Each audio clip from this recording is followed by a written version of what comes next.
Batman v Superman: Dawn of Justice earned a massive $424.1 million worldwide over the course of its opening weekend, despite the film being surrounded in critic and fan controversy throughout its development. Host of the Bat Force podcast, Robin Cross, never doubted the movie's success since its characters are known internationally. Well, there was never any doubt that the movie was going to do huge in the box office. Both characters are so well known around the world.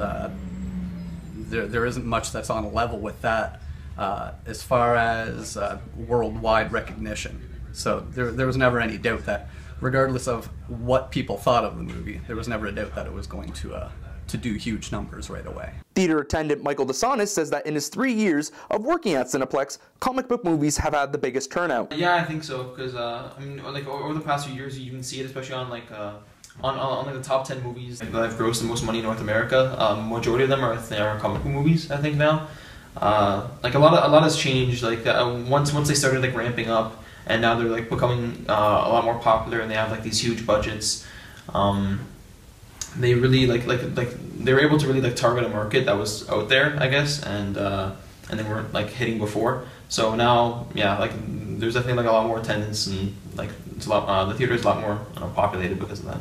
Scott St. Amour, owner of Paper Heroes comic book shop, says that his expectations of the characters were different from the ones played in the movie. The Lex Luthor that they've got playing in the movie does not kind of match up with my mental image of who Lex Luthor is, with Aquaman being in the movie, and the Flash being in the movie, and Cyborg being in the movie, and Wonder Woman. Is there enough screen time? Are they going to actually be able to flesh out these characters a little bit? He thinks the reason for this is because of the anticipation surrounded for the film's release. It's the fact that we have 2 years in advance of a movie coming out to kind of nitpick a movie, right? You build up these expectations before you even see it, and you have so much time to kind of make these new rules in your head. So I don't know if it'll live up to people's expectations or not, if it'll kind of exceed them or not. We'll see. Paul Dubban is a comic book fanatic.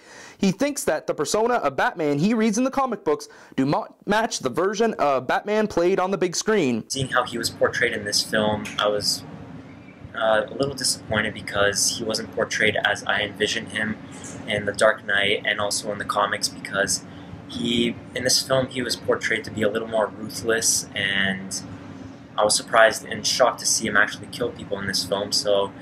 But overall, I enjoyed it. The action was really good. The characters were pretty good, and overall, I'd say the source material was up to par.